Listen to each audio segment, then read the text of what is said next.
Okay, in this video, beef chuck short ribs. I'm going to cook these, put a couple of veggies with it, and I'm going to cook them over here in my convection oven again, which is just like a toaster oven that has a convection feature in it. All right, so I'm going to begin. I just got these at Costco. I'm just going to start by rinsing them in cold water right here from my Berkey. I'm going to need to turn these on their side or else stack them just to get them to fit in this dish, but that's going to be fine. They have a lot of good natural fat.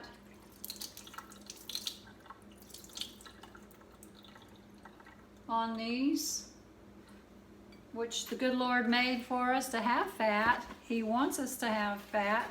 The Bible talks about, you know,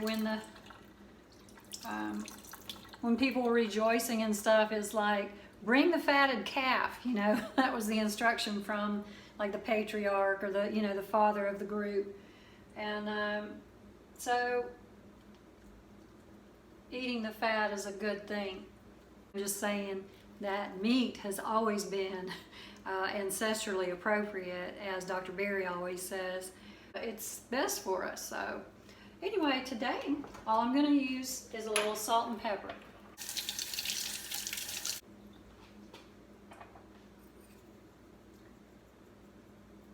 This is the pink Himalayan salt. Little black pepper. I get the black peppercorns and I grind them myself. That's it, just salt and pepper. On this wintry, blustery day. Yeah, I don't usually wear my jacket in the house, but I was about to go out the door and I realized I'm going to cook these real slow, kind of like I would ribs. And I thought, well, I'll just cook them real slow for a couple hours. So while I'm going out running some errands, I'll have these cooking. But then when I come home, I'll take the lid off and kind of brown them. So a little more salt. I'm squatting down for the camera. Haven't really found my happy place on how to make videos yet, so I had to kind of get the food in there. I have to squat down to talk to you. But that's it. Salt, pepper, no liquid. All I did was rinse the meat off just in case there was anything, you know, residual from It looks like the dome-shaped glass lid is not going to fit in that toaster oven, so I'm going to put foil on. It's not super tight, but, you know, run my finger around the top just to give it a little better seal, so it don't dry out, you know, because the convection oven constantly has the air rotating inside the oven. So I want it to have some sort of seal. All right, so I'm just going to put that in there. I've got 2 hours and 10 minutes at 215 degrees. There we go. I'm back. I'm talking to the camera.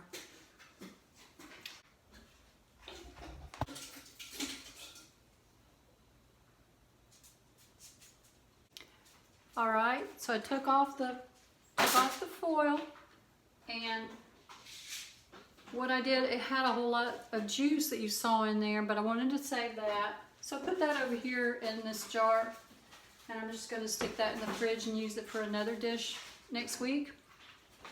And so now I'm going to put it back in the convection oven, turn the temperature up to 425, and just braise it, crisp up the edges a little bit at 425 for 16 minutes. It could have been 15, but this is digital, so you have to scroll down 1 minute at a time. So for the ease, I just went to, you know, somewhere around 15 minutes. But it turned out 8 minutes was enough. For a quick veggie today to go with the spare ribs, I'm just going to do cauliflower. They had these frozen back. It was only $1. So I'm going to do frozen.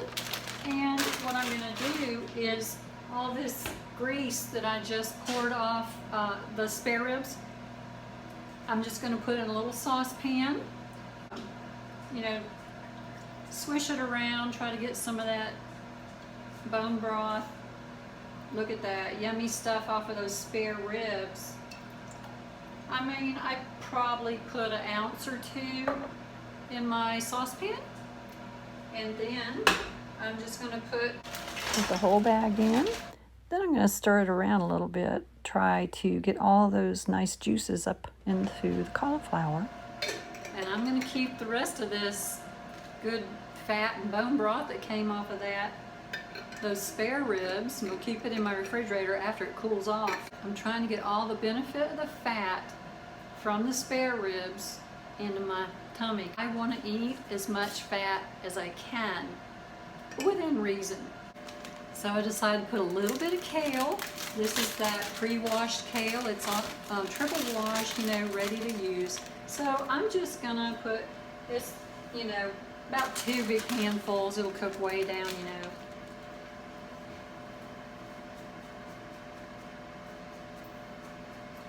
I'm just gonna saute that in there with the cauliflower.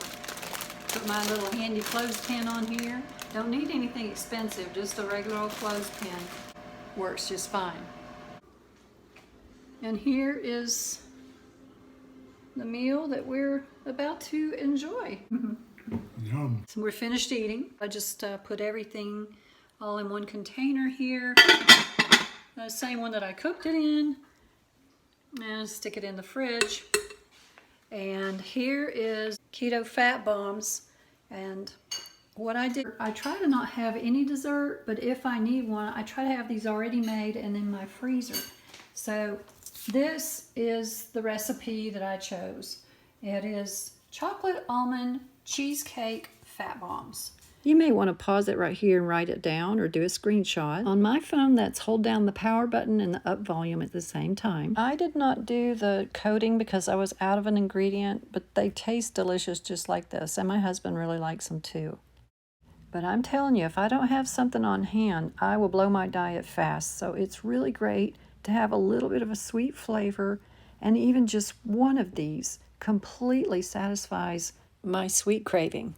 Before I go, let's go out here on this cold day and show you my garden. I did get a carrot harvest here in one of my Hudel gardens. Yay! Very happy for that. My daughter-in-law actually started these from seed, and then I planted them. And there's the final little carrot. Hey, I can put these in a pot of soup, and they even still feel moist.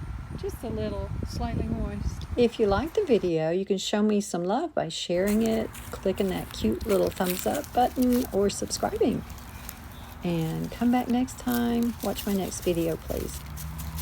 Bye-bye.